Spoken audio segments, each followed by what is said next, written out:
My name is Kayla. I'm Jack Whipple. I'm Chase. We also have a fifth member named Peter who couldn't be with us today, unfortunately, but we are Kapow. We are developing a fully adjustable car cup holder insert that can adjust the size of any cup and any cup holder, keeping you and your car dry for your commute ahead.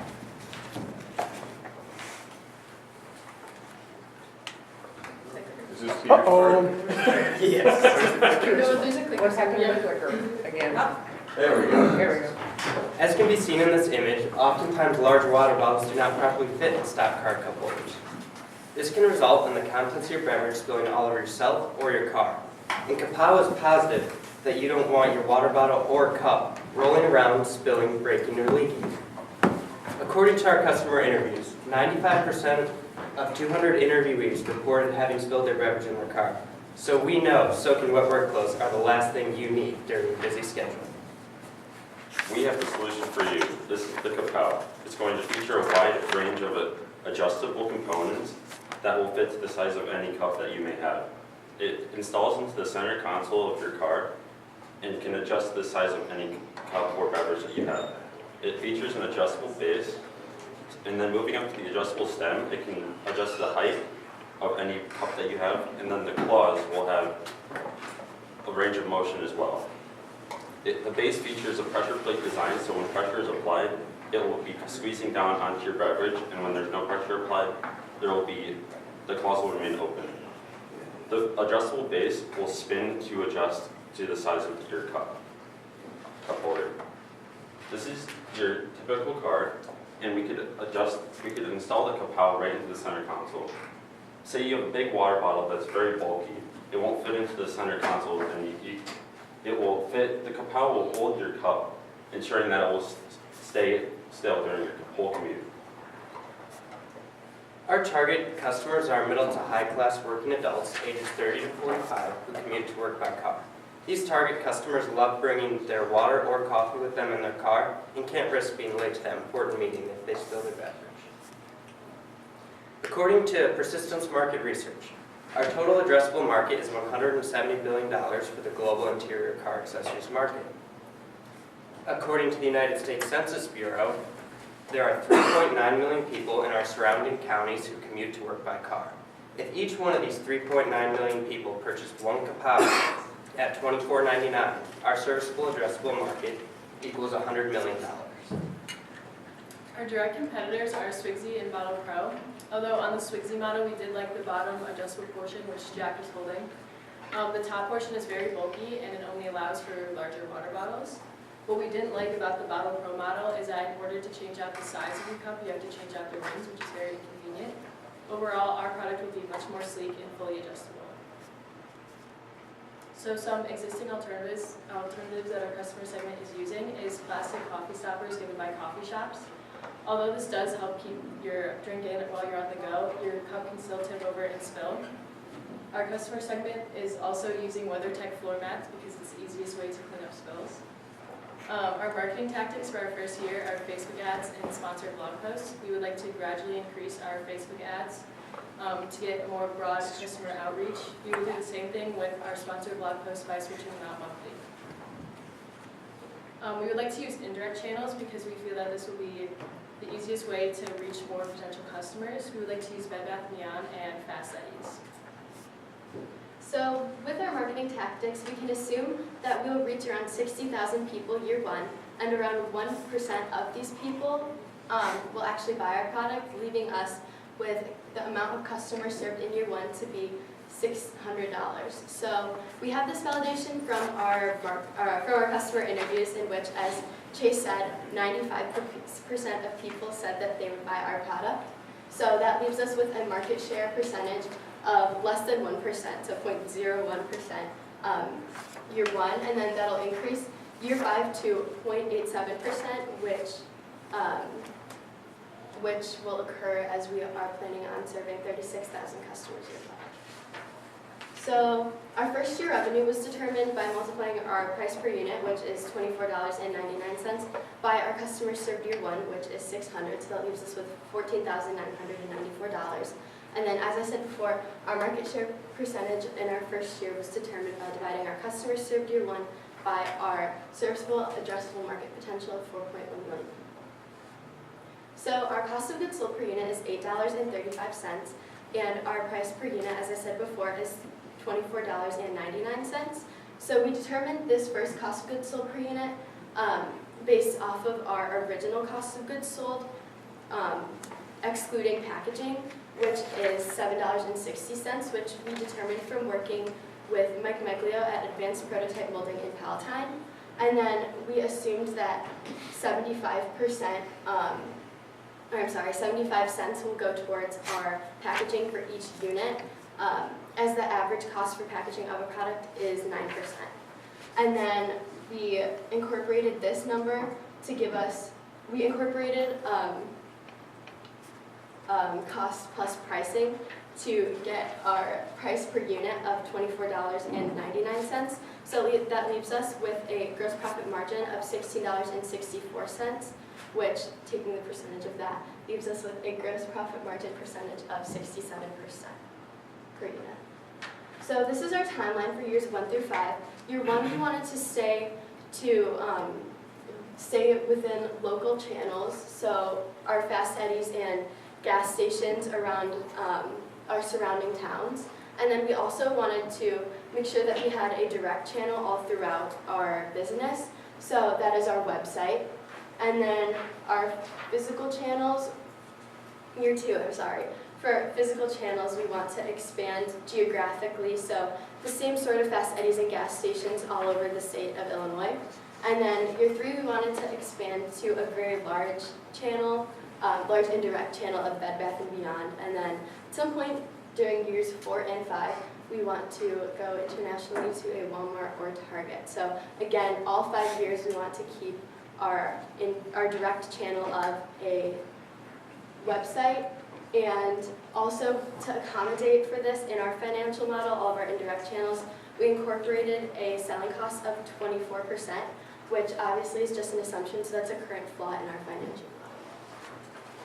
Obviously, to make all of this expansion feasible, we have to put money back into our company. So as you can see, year 5, our revenue is around $900,000 and our net profit is only $100,000. So this difference is made up by SG&A costs such as our marketing and our selling costs for our product. So our boosted Facebook ads and sponsored blog posts.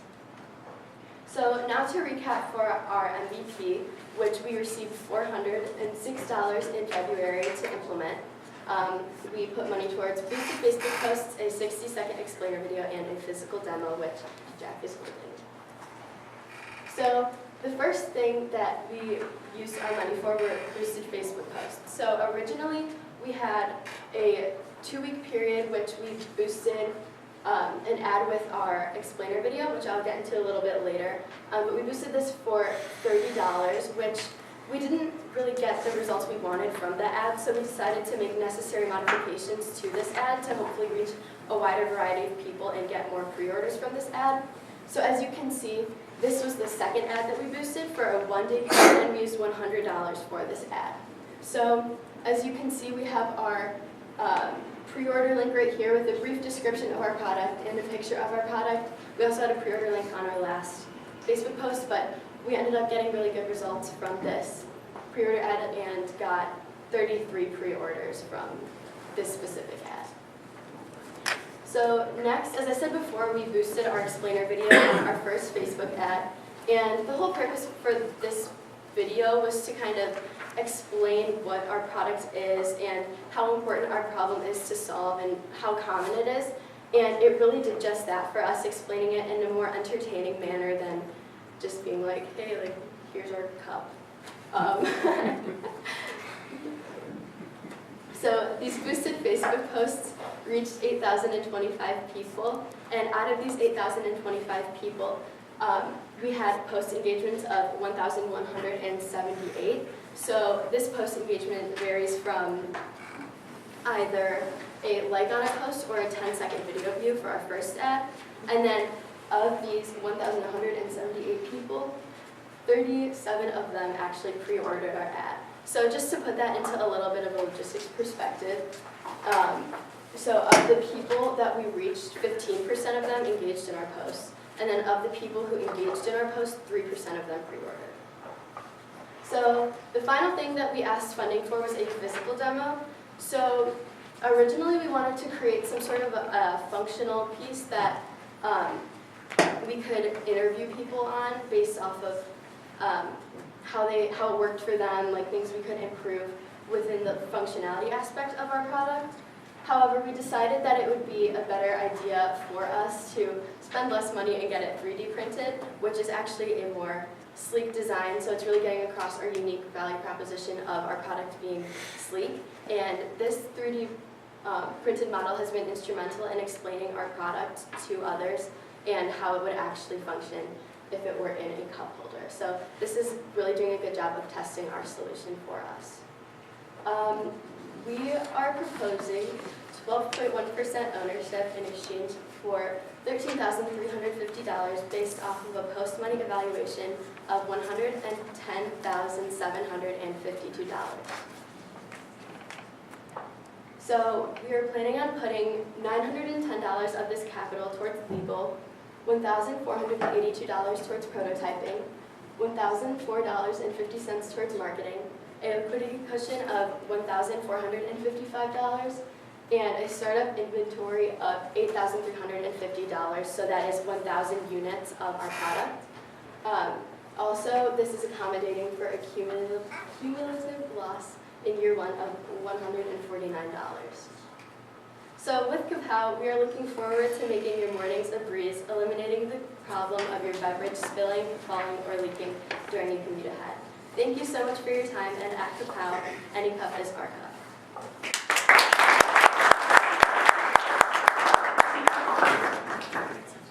In the second year, you're planning on going to all Illinois gas stations and car washes. Not all, however, expanding to a wider geographic location. So, How are you going to do that? we're planning on, so the gas stations that we are going to locally, there's quite a few, so we want to see if we can go to a specific franchise and go to their own locations. Have you looked in the gas stations to see whether they currently sell competitive? They do not. They do not. Of those competitors that you did show, what is the price point on those two? Those are $25. They're 20, right? Okay, so it's all pretty much the same, and you didn't see those in any of the gas stations? Correct. Okay. So, Do you need to make 1,000 units to achieve that $8.35? I mean, if you source a manufacturer, you made 100 units with, how much was it? $1,000 was to achieve $8.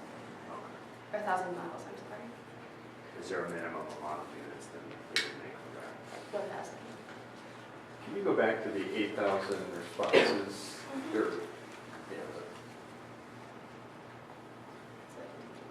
Okay, so you talked earlier that you had two posting strategies. The first one didn't really work, the second one worked. Of the 8,025, how many came from the second posting? Second posting was around 5,000. Okay, so 3,000 of them just, hey, didn't work, we had a bad message, Mm-hmm. and we got 0 pre-orders. Mm-hmm.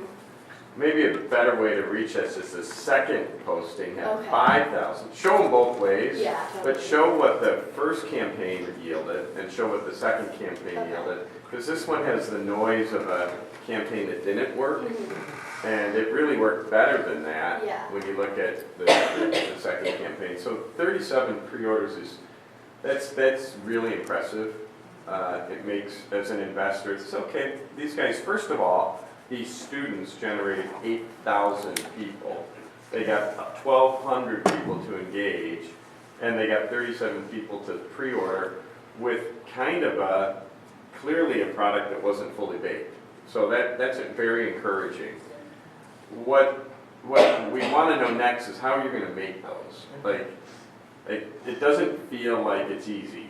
Like there's mechanical parts, there's sliding stuff, there's engineering, there's Yeah. production, and the money you're asking for, $13,000, just doesn't feel like enough to make that. Now, what are we missing there? The estimate that we got was from a prototyping facility in Palatine. So We definitely should look at more manufacturers because of the pressure plate design is kind of complicated. Yeah. When they pre-ordered, did they know what the price was? Yes. Okay. And are They you, did, they knew what the, can you go to where they pre-ordered? Like, can you click on it, like, can we pretend like we're pre-ordering? No? We I should have that you have the link there? Well, we have the link here from our post. Okay, but on that link, it said it's going to cost how much? $24.90. And it stated it right there. Yes. And people. And they go through and put in their Gotcha. info and all that stuff. It's very strong results, so I mean, just in terms of engagement in the pre-order.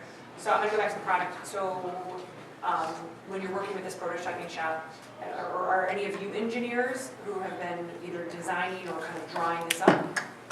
I overall designed it, Okay. yeah. Curious is if the organization is going to, are they gonna help you, I guess, take the design to completion? I'm thinking of the expandable ring at the top that you're talking about, you know, the clamp or the claw. Yeah.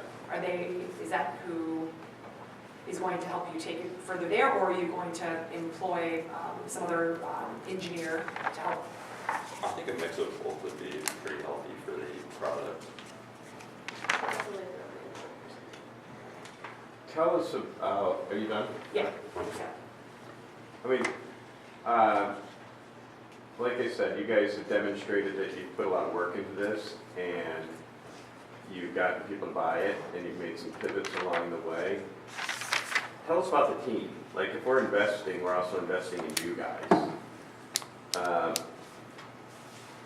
Are you all equal in this? Do you all have different roles? Did you find that, just give us either confidence or lack of confidence that we're investing in the right team? Like, why you guys?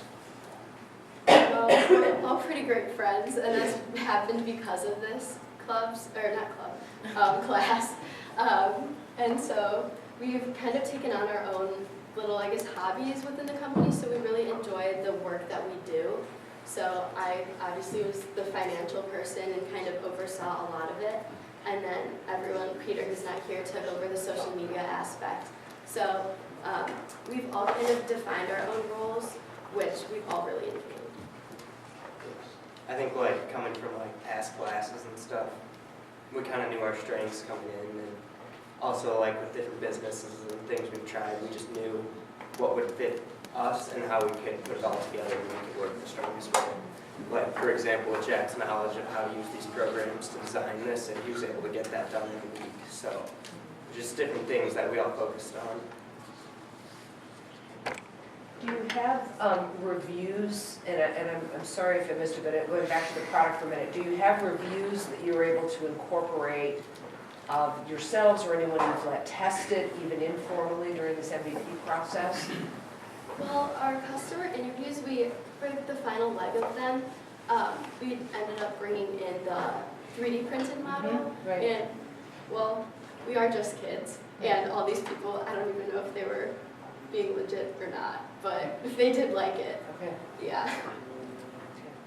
Go back to the money you're raising and that valuation of 12%. I don't think you have anything here that shows how you're going to exit or what Yeah. return you're going to get. Exit strategy was selling to a company, WeatherTech, at the end of 5 years, because they're trying to create a similar product.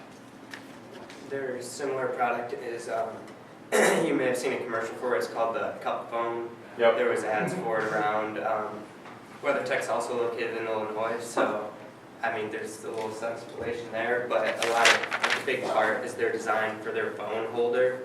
It's actually pretty similar to ours, except the fact that they hold a phone and we hold a cup, so. And they also go along with, they stop the problem with their mats, and we're stopping the problem before it hits that, so it's kind of like double protection for them they can sell. Is there any way that you guys can, patent or some way make your design proprietary to where, they would have to approach you if you guys started to, get some dominance in the market? Because you said that they're creating something right now. Are they seeing success with it? We don't have any statistics on their cup phone, and obviously it's a different market than us pretty much, because we're kind of focusing on the like spilling and that kind of thing with beverage. They're just more like keeping your eyes on the road and things like that, like where they can hold your phone securely, but. They're also trying to implement a different design with the bottom, so that is kind of where the major differences are in our product. So their model is similar to the Bottle Pro, I believe, where you, I guess, stack different bases to the product, whereas ours twists. Did you look at? Last question. Sorry? Did you look at patents? Yes, that's what the $910 in legal was going towards, to get a design. All right, thank you guys.